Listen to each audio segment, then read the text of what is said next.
If you enjoy what you hear here today, please consider supporting me on my Patreon page. Every dollar helps, and you get to see content that you won't see here. Chapter 9. Hitting the Town. The rest of the day passed without much of anything happening. Silver Quill and Twilight spent most of their time relaxing, quietly reading and enjoying the peace and quiet, only stopping to eat. Spike, true to his word, spent most of the rest of the day in his bed, happily asleep.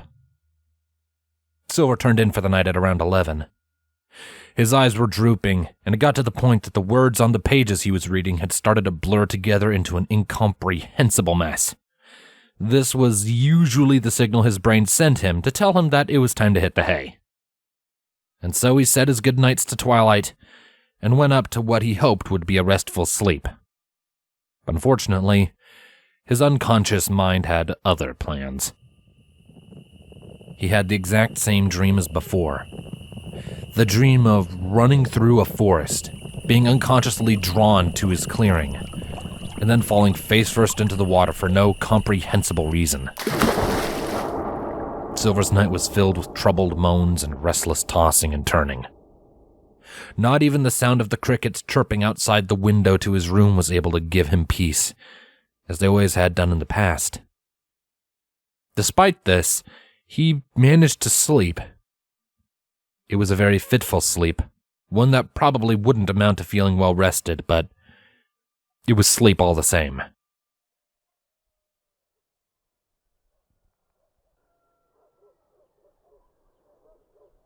Ah! Yelped Silver Quill as he started awake, sending his hooves thrashing about and his blanket even more so. His eyes darted around in an instinctive fight-or-flight response, trying to determine the situation and whether he was in any immediate danger. After several seconds of panting, he threw a hoof over his eyes and groaned as he fell back on the bed. Blood and bone, he swore quietly. That damn dream again. Silver lay there quietly, thinking. The dream, already starting to slip away from his memory, seemed to have been filled with all sorts of symbolism, but he couldn't make heads or tails about it.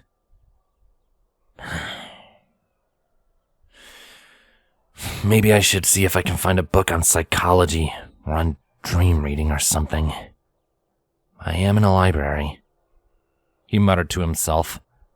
With a grunt, he rolled himself out of bed and began the morning ritual of fixing the bedspread and its extremely disheveled appearance. I seriously hope this isn't going to become a regular occurrence, he said as he tore his brush through the knots in his mane, drawing it back to its usual straight and neat form. Silver Quill concluded with his grooming and made his way downstairs.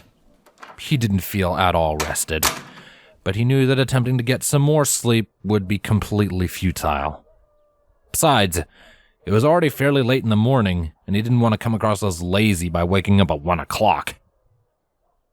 There was nobody downstairs, but Silver noticed that there was a note sitting on the kitchen table, written in dark green ink and loopy script. He walked over and picked it up with his magic and began to read. Dear Silver Quill, Spike and I will be gone for most, if not all, of the day. We're going into the Everfree Forest to do some on-the-site research of the peculiar weather patterns there.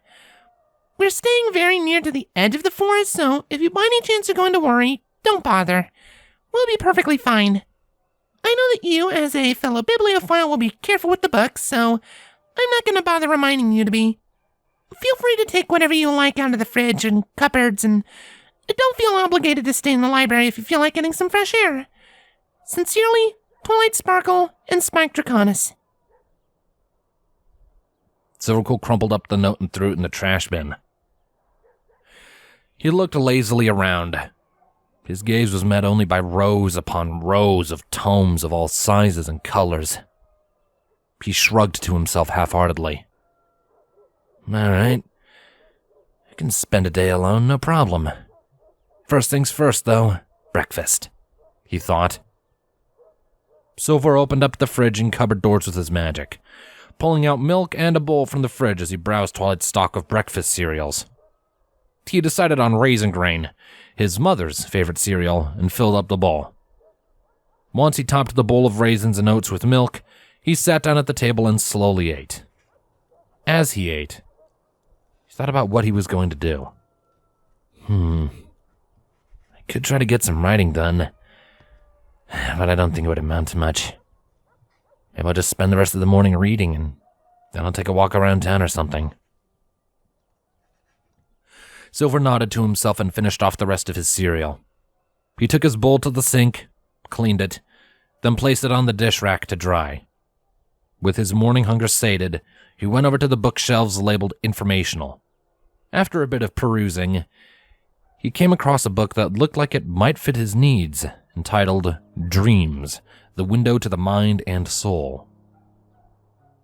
He took the book off the shelf, making sure to remember the exact place where he found it, and eased himself into the same plush armchair that he sat on yesterday. Silver quickly located the section dedicated to interpreting dreams and started reading. From what he could tell, dream interpreting was all about noticing and understanding the symbolism that appears in dreams. So that was what he tried to do. There was an entire list of different types of symbols that commonly appeared in dreams, but he only focused on the ones that affected him. Being chased is one of the most common dream symbols in many cultures. It means you're feeling threatened, so reflect on who or what is chasing you. They may also be symbolic, and why they're a possible threat in real life. But I have no idea who's chasing me, or what for that matter, he murmured to himself. Water comes in many forms, and can symbolize the subconscious mind. Calm pools of water reflect inner peace, while a choppy ocean can suggest unease. Demons are sneaky, evil little entities, which signify repressed emotions. You may secretly feel the need to change your own behaviors for the better. Falling is a common dream symbol that relates to our anxieties about letting go, losing control over a situation, or somehow failing after a success. Forests represent the unknown. They symbolize the feeling of being lost and of losing one's own perspective, such as not being able to see the forest for the trees. The passage of time, or a series of events, can represent time passing, or a series of events in real life, or of a change in one's mental or emotional state. Silver squinted at the book he was holding in his hooves, as though it was withholding information from him that he was trying to interrogate out of it. Once it became apparent that his attempts were futile, he sighed and shook his head. This either makes no sense, or I'm just not smart enough to make any sense out of it, he grumbled. He slammed the book shut and levitated it back to the spot he took it from. With another weary sigh, he stood up from the armchair and looked out the window. Outside, he could see a group of 3 little fillies frolicking and laughing as they played. Ponies walking by smiled at the sight of them, letting their carefree and innocent attitudes warm their hearts as the bright sun warmed their bodies in the slightly chilly autumn air. Silver couldn't help but smile slightly as well. Walk through town could do me wonders right now. Probably help me clear my head. With a decisive nod, he fetched his saddlebag, opened the front door, and stepped out to savor the day to the best of his abilities.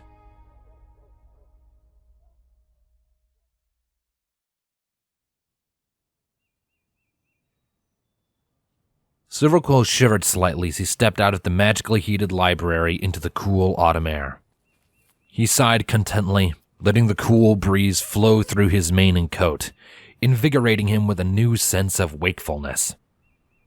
He started off at a brisk pace to get himself warmed up, then slowed down to a more comfortable walk as his body temperature regulated. He nodded and smiled politely to the ponies that he passed, some of which he recognized from when he first arrived, although fewer of them he actually remembered their names. He occupied himself by trying to mentally make a map of Ponyville as he walked, noting particular landmarks and streets as he formed his own unique way of not getting lost. He was walking by the Ponyville clock tower when his attention was drawn to a voice from above. Oi! Silver Quill, what you doing down there? Silver looked up to see the Pegasus with the prismatic mane, Rainbow Dash, leaning over the edge of a small cumulus cloud and looking down at him. He waved a hoof up at her in greeting. Oh, hello there, Rainbow Dash. I was just out for a little stroll, getting some fresh air and all that, he called up to her. Now, Rainbow Dash, from what Silver could tell from the distance she was away from him, had an incredulous look on her face. A stroll? You gotta be kidding me! She shouted back down. She leapt off of her vantage point of the cloud and gracefully drifted down to meet him, landing in front of him without even kicking up any dirt. There are much better things you could be doing on a day like this than taking a little stroll, she said with a wry sneer. Silver raised an eyebrow at her and decided to take the very obvious bait. And what, Miss Dash, would that be? He asked dryly. Simple, she replied smugly. She struck a dramatic pose with her head held high and her wings flared out. You could watch me perform some spectacular, awe-inspiring, make you trip over your own hooves and shock stunts. Silver could feel a small bubble of laughter forming in the pits of his chest, but he made sure it didn't surface. Instead, he allowed an expression of interest to form on his face. Well, I would hate to inconvenience you from whatever it is you were doing. Rainbow made a noise that sounded like something between a snort and a chortle. A snortle, and waved her hoof in the air dismissively. Nah, man, I was just taking a nap because I had nothing better to do. Faster than Silver could react, she zipped over to his side and wrapped her foreleg around his neck in a friendly, albeit rough, way. But, lucky for you, I just got the urge to practice some of my newest and most spectacular stunts, and you, she poked him in the chest, get front row seats. Still suppressing a snortle of his own, Silver Quill nodded politely. Well, Rainbow, since you just happened to have gotten a hankering for some adrenaline, I'd love to watch. Rainbow nodded, more smug than satisfied. Of course you would, she replied with a confident flip of her mane. She let him go from her friendly headlock and started to walk in the direction of a wide-open field next to the Everfree Forest, motioning for him to follow. Silver merely shook his head in disbelief and followed.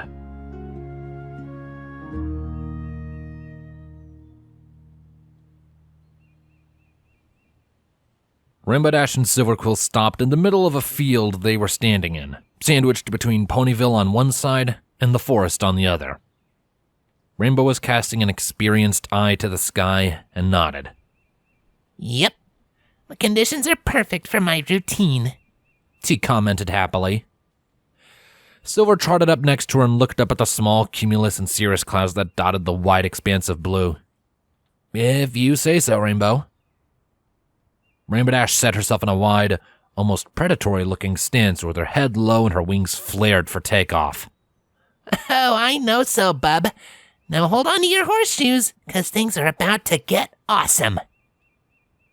With a mighty flap of her powerful wings that sent a short burst of wind all around her, flattening the grass and sending Silver's mane into disarray, Rainbow Dash shot up into the sky like a cannonball. Silver had to whip his head skywards just so he could keep her in sight, giving himself a slight case of whiplash. Rainbow Dash very quickly reached the peak of her ascent. From where Silver sat, she looked like a mere speck of blue that, if he wasn't careful, he would lose sight of in the backdrop of the sky. He briefly wondered what it was like to see the world through her eyes, so high in the atmosphere, but dismissed the thought as he focused on Rainbow Dash when she started to move. She started to fly in a horizontal.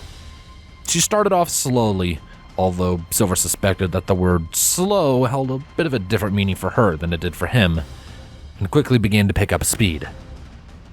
Pretty soon, all Silver could see was the blur of her striking mane and tail in the sky as she flew round and round, making a large rainbow-colored donut.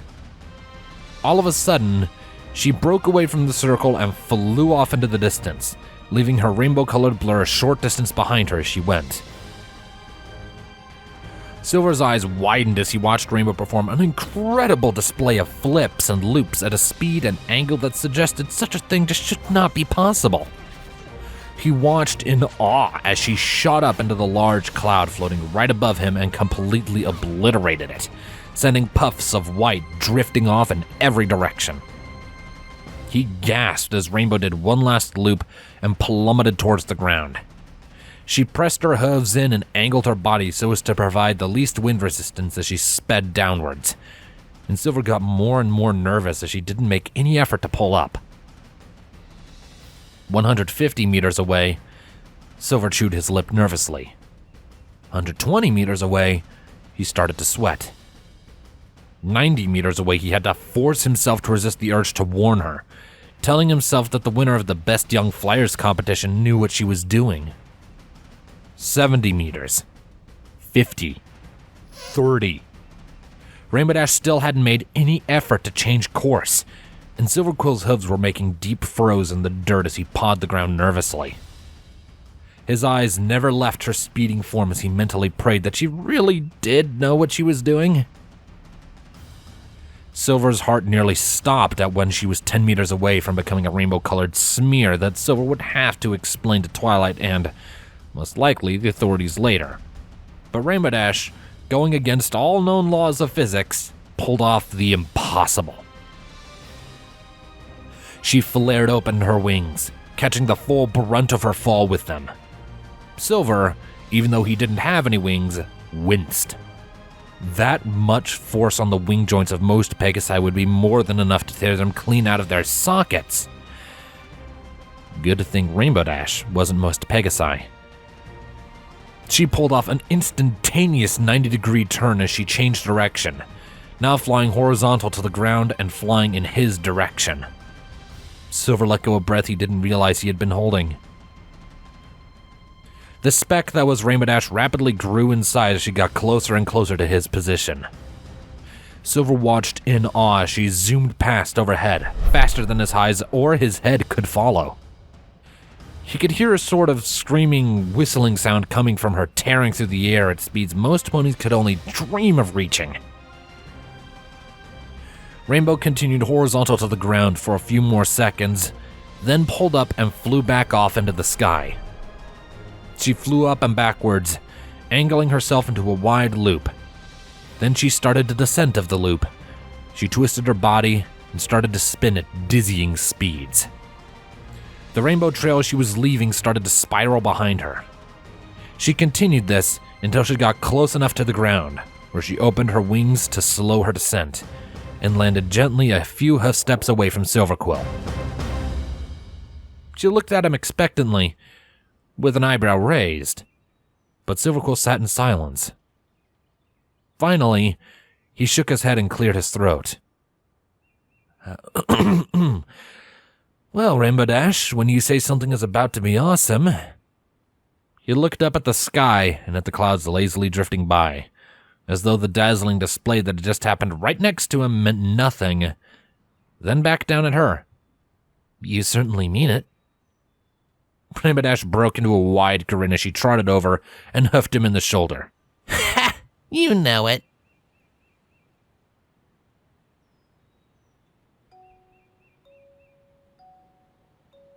Rainbow Dash and Silver Quill started walking back to Ponyville when Rainbow commented on how her performance made her hungry, and they both agreed to get something to eat.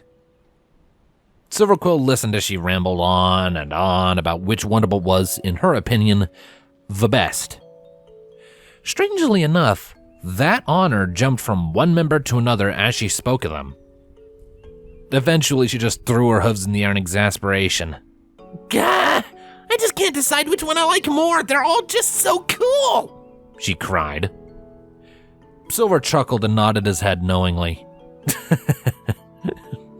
I know the feeling, he commented wisely. Rainbow cocked her head, looking at him curiously. Oh, really? He nodded. I've never been able to decide who my favorite author is, no matter how hard I tried.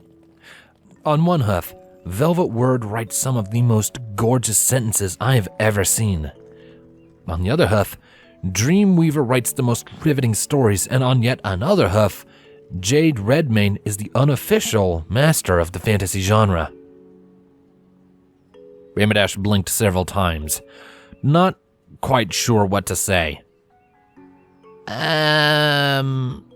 Right. All I got out of that is you like books a lot. You could say that, he replied cryptically with a small, amused smile. Rainbow Dash looked at him for a few more seconds before giving out a small huff through her nose.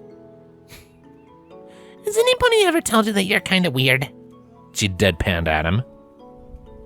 Were it any other pony, Silver may have gotten slightly insulted, but he knew that tact wasn't really a strong point of hers, and that really she was just speaking her mind, so he just shrugged. Some pony might have mentioned it, once or twice. She snorted. Yeah, I'll bet. Silverquill only shook his head and continued walking. They reached Sugar Cube Corner, the place that Rainbow Dash insisted on eating at, and where her and Twilight's other friend, Pinkie Pie, worked. Rainbow Dash's stomach rumbled at the sight of it, and she licked her lips eagerly at the thought of the food waiting for her inside. Oh man, she started. The cupcake unlucky enough to be put in front of me won't have any idea what hit it. She quickly trotted through the front door with Silverquill, walking in behind her. The sweet smell of bread and icing immediately assaulted his nose, making his mouth water, even though he wasn't that hungry. Hey, Pinks! Rainbow Dash hollered as she and Silver sat down at an empty booth, drawing the annoyed gazes of several of the other patrons. We've got a code blue here! Pinkie Pie's chef hat-wearing head popped out of the entryway to the kitchen with an aghast look on her face. A code blue? Oh, don't you worry, Dashy. I'll fix that in a jiffy. Her head disappeared back into the kitchen, only for her to walk out seconds later with an entire tray of multicolored cupcakes balanced on top of her head. Rainbow Dash giggled as Pinkie wobbled over to where they were sitting, swaying to and fro in an effort to keep the precariously perched tray of treats balanced on as it sat on her poofy mane. Here you go, Dashy. The cupcake cornucopia deluxe, she announced proudly. Rainbow Dash gave a muffled thanks to the cupcake that she had somehow already crammed into her mouth. Pinkie giggled at her friend's voracious eating and turned her attention to Silverquill. And what can I get for you, Silver? She asked him brightly. A cup of hot cocoa, please. I had a late breakfast, he answered. Okie dokie Loki. One hot cocoa coming right up, she chirped before bouncing off into the kitchen.